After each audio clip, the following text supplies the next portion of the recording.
What's going on, everybody? Welcome back to another video. Today I'm going to be talking about Brainscan.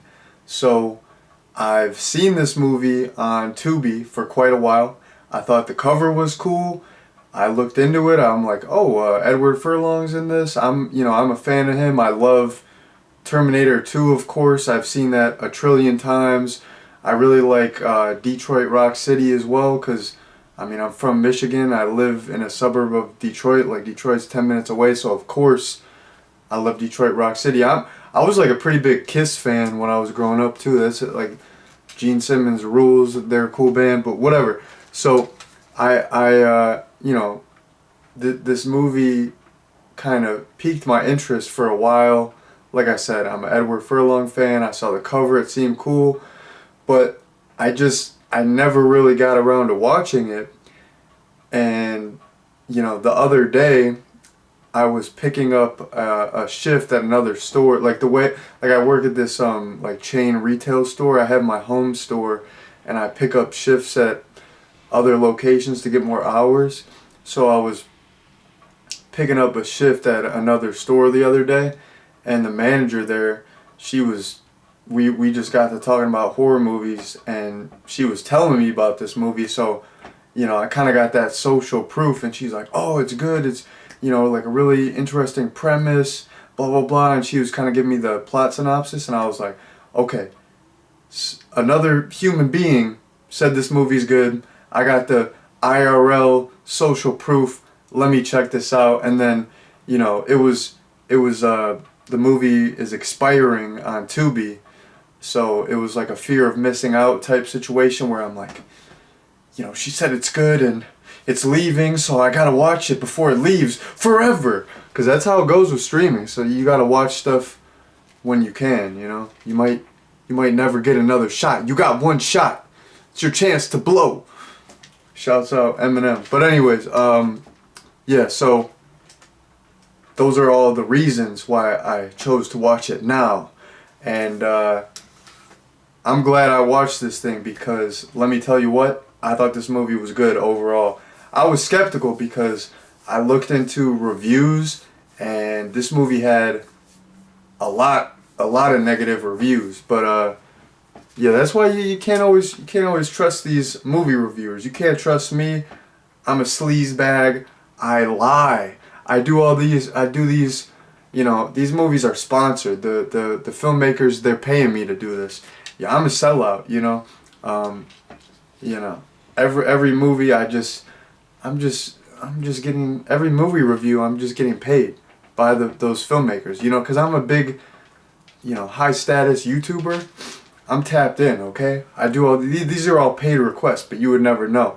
I'm making 80 mil behind the scenes, but you think I'm slumming it and I'm a grimy, crusty dude. That's what I want you to think. This necklace though, that's like $100K right there. Come on,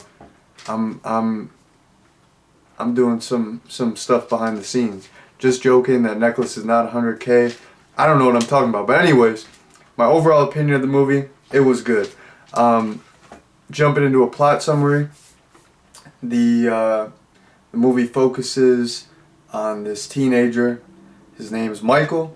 He's played by Edward Furlong, and he's kind of an outsider. He is obsessed with horror movies. He's in this horror movie club with his buddy Kyle, and he's like really into video games as well, like computer games.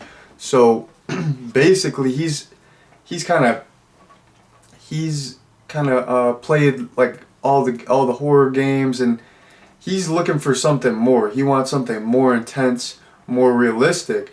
And Kyle tells him about this game called Brainscan. That's this ultra realistic horror game. So Michael immediately orders it, and he gets to play in it. It's super immersive. It's this first person game where it's like the POV of a murderer. It feels like he's really committing the murders, and all is going well. He like really loves the game. He has a fun time. He's like, wow, like that was so refreshing. That was a super intense game. But then he comes to realize that the murders that he's committing in the game, he's actually committing these murders in real life, and he wants to stop, but there's this evil entity, this cyber ghoul called the Trickster, and he comes out of the game, and he is basically forcing Michael to play the game and commit these murders for the rest of the movie. So yeah, that's the basic plot summary. So jumping into my first point here, I was reading up a little bit about the movie, and it said that the script was initially written in 1987, and it was supposed to be centered around a VHS tape that was making Michael commit these killings. But then they changed it to a video game because I guess at the time there was like a lot of public fascination with virtual reality. And okay, two things. For one thing, I'm glad they changed it to a video game because I feel like it just works better. And secondly, I think that's like the fact that they were talking about virtual reality and public fascination with virtual reality, that it's just like this movie is ahead of its time, point blank period. So, you know, the fact, jumping back into the fact that it's based on a video game as opposed to a VHS tape, the VHS tape wouldn't work as well in my opinion because, you know, watching movies, it's more of a passive activity. Video games are interactive, they're immersive, you're kind of calling the shots, you're running the show. Like if it was like a movie that was making him do these killings, like what would it do? It would just tell him to do the killings, or would he get like sucked into the screen? I don't know, it kind of makes more sense, and it just works well in my opinion if it's a video game because, you know, you're controlling what's going on in a video game, so it makes sense that he's like acting out these killings. If it was a movie, like it just, I'm glad that they did that rewrite. It just it made a lot more sense for me. And like I said, the whole virtual reality thing, where, you know, these hyper realistic video games and these totally immersive games, like I don't know what kind of virtual reality stuff was going on in the 90s, but I mean, this movie's just so ahead of its time because nowadays we're just like scratching the surface of virtual reality. You have stuff like, you know, like the Oculus, and, you know, there's all these like consoles with VR options, and like we have more VR than ever, and it's only going to get crazier. So I feel like that, like, this movie was just like ahead of its time. It came out in '94, and the filmmakers were concerned like about like addressing like virtual reality and like the public's hype for virtual reality. So I thought that was pretty neat, pretty ahead of its time. There was also a rewrite like surrounding the Trickster. The Trickster was not in the initial script. It was supposed to just be like a voice that was telling Michael to do the killings over the phone. I like the addition of the Trickster. Some people might think he has like a weird look, or he's kind of cheesy, because sometimes the Trickster, like, his name's the Trickster, he's kind of joking around, sometimes acting goofy, but he's very sinister. He's very menacing. I thought he was creepy, but like sometimes he'll do funny stuff. Like one time he's like, "Oh yeah, I fixed myself a snack," and it's just like the most disgusting snack. He's got like hot dogs, sweets, everything from the refrigerator on a plate, and there's like mustard on top of it. Like there are some comedic elements to his character, but overall I think he's pretty scary. Some people might think his, like, the makeup isn't the best. I think he looks cool. He looks like a some like ghoulish rock star.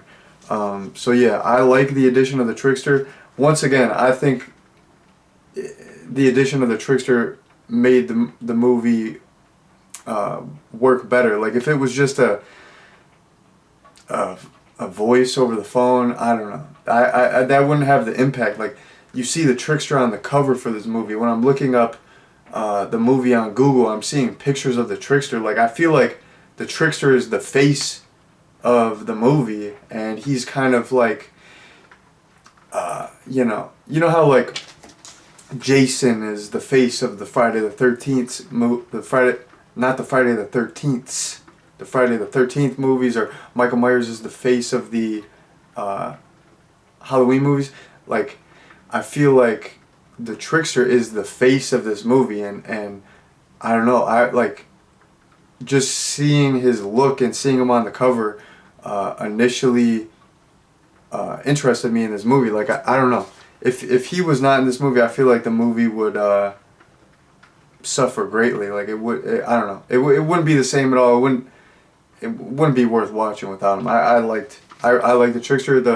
The performance. I don't know what the actor's name is, but whoever portrayed the trickster, he did a great job. So yeah, I just wanted to talk about those little rewrites because I thought they were for the better. And the initial, like, if the movie was based on the initial script, I feel like it would have been way inferior. So yeah, I just wanted to talk about that.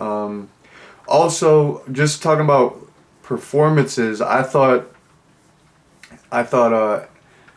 Edward Furlong did really well.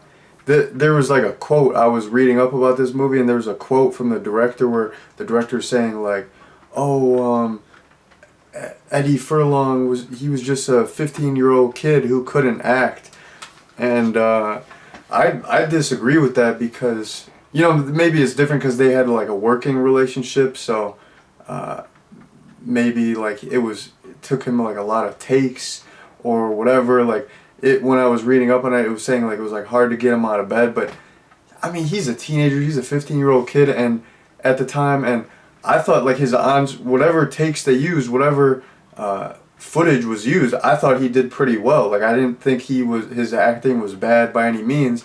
And you gotta think about this too. Like, Edward Furlong, he wasn't classically trained. He had no acting background. He was just like, when he auditioned for Terminator 2, he was just some kid living at like a boys and girls club, and he was some regular kid, and he just got this big break, and he was just like thrown into the acting world, and I feel like he did pretty well. You know, like when he was like a younger guy, he was just thrown into this, and I feel like his early performances are really good. So yeah, I thought his performance was great in this, and I disagree with what the director was saying, that he couldn't act, because I feel like he could, and he did act, and he acted well. So yeah, shouts out Edward Furlong. He was a good lead, and I had a lot of fun watching him. The last couple points that I want to get into are about Michael being a horror fan. I really liked that Michael was a horror fan. He had this little horror club. They're watching horror movies. Like, that would have been so fun in high school to have a horror club. I would have loved that. But I wasn't even as into, like, I've always been into horror movies, but I didn't even get like really into horror movies until I was like 20. In 2018, I just became obsessed with horror movies. I was like, I have to see every sequel, every big franchise, every horror movie. Like, I've always seen like a lot of the classics, but I was like, and I always like grew up watching like all the Halloween movies and watching Goosebumps, reading Goosebumps, all that. But like, I didn't even become like obsessed with horror movies until late in the game. Like, I was like 20, but I don't know. But anyways, yeah, like, that would have been fun in high school. Like, regardless, that would have been fun to have like a little horror club.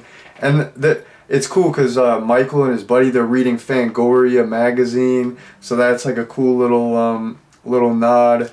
And then the like Michael's teacher, pretty much, he's like, this horror club, this is bad news. I gotta screen all the movies before you show them. And he's like, what was the name of the movie you guys were watching? And he's like, Death, Death, Death.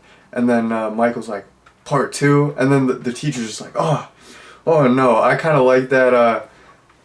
That was like a funny little bit of dialogue because that's like kind of a like a trope of the horror genre. Like, oh, there's 8 sequels, there's 10 sequels, 10 low budget sequels to this slasher movie, and it's the fact that it was called Death, Death, Death. Like, it's just like such like it seems like such a like a debased premise. Like, oh, it's just people dying and people getting killed, which a lot of horror is, and I like how Michael's teacher didn't understand the appeal. He's like, why do you like this stuff? Like, it's just people getting killed. You're watching something called Death, Death, Death Part 2. Like, I feel like a lot of people who are not into horror movies, they don't understand people who are super into horror movies. Like, if you were to like show someone who doesn't like horror at all, if you're gonna show them like Terrifier or Terrifier 2, like they would be like, what's wrong with you? Like, why do you like this? Like, what's the appeal? And like speaking from my point of view as someone who likes these movies, sometimes I don't even know why I like this stuff. I just like it. Like, I would probably have to go like deep into the back of my mind to really figure out why I like it. I don't know why I like it. Like, it's weird because I can't stand like blood and violence in real life. Like watching the news, if I see something like violent on the news, or if I hear about something like that in real life, I'm like hypersensitive to that stuff and it freaks me out. But then I can just watch horror movies all day that are bloody and gory and creepy and scary. I don't know. So like I don't even understand why I like it, but I like this stuff, but I understand people who are not horror fans, who do not watch horror movies, how they just think like, why do people like that stuff? Like I totally get it, and I like that they kind of touched on that point in this movie. And then I kind of like how Michael, he's like, man, I've played all these horror games. They're not intense enough. They're not immersive enough. They're not gory enough. Blah blah blah. Like, I'm just paraphrasing. He didn't really say anything exactly like that, but he had this urge for something more intense, something crazier, and I feel like that's how it goes with horror movies. Horror movies, it's almost like with substances, with like drugs and alcohol, where it's like you start out with this little amount and that will get you where you need to go, but you need to like go further and further and further to get that same effect, that's how I feel with like my consumption of horror movies. Like, I started out with the first Halloween and stuff like the original Texas Chainsaw Massacre, stuff where there was really not a lot of blood, and I was like, Halloween is my all-time favorite franchise. Like, it's kind of like a classier slasher franchise. It's not as in your face with the blood and gore. Like, they kind of amped it up in the later sequels, but like, even like Halloween 2, Halloween 4, they're not that gory compared to movies nowadays. So like, I started out with that stuff, and then I was like initially I would watch stuff that was crazier, and I'm like, well, this isn't like I mean, Halloween doesn't need all that, and this isn't like Halloween, but I'm like, I kind of like then I started getting into the movies where like initially I would watch stuff and I'd be like, why is this so gory? Like, Halloween's not gory and it's really good and it's still scary. Like, do you really, does it need to be this gory? But then I started to get into like the kind of theatrics of it, and like a lot of like the later like Friday the 13th movies, that like the kills are almost, or even the early like Friday the 13th, even the first Friday the 13th, like the kills are kind of like a spectacle. It's like you're waiting for this these crazy special effects, this crazy creative kill, and I started getting into like watching these gorier movies. So it's like, I feel like that's like the fact that Michael, he was kind of dissatisfied with the current horror games, and he needed stuff that was like progressively more and more intense. I feel like I've been like that with horror, where it's like I started out watching, the late 70s, early 80s stuff, and now it's like then I moved on to like Hostel, and then now I'm watching like Terrifier and stuff like that, and I love it, and I'm like, wow, like this is amped up, this is good, like this is, you know, this is like extremely intense. This is what I'm looking for. This is awesome. So I kind of like that they touched on that point as well, because I feel like that's how it goes. You kind of go down the rabbit hole, so to speak. So I liked I like that point as well. So yeah, basically that was the last little thing that I wanted to touch on. So in terms of a recommendation, I would recommend Brainscan. I think overall it's a really good movie. There is a little bit of the third act is like a little bit dull, and there are some like boring parts at the beginning of the third act. But overall, I think this is like the movie has a super unique premise. I think it was ahead of its time. I really like the character of the trickster. I like Edward Furlong's performance. So yeah, overall, I think this is a really good movie. I think don't let the negative reviews deter you. I think this is kind of underrated, underappreciated. Definitely worth checking out. So yeah, definitely would recommend Brainscan. But anyways, that has been my review. Thank you all very much for watching, and peace out.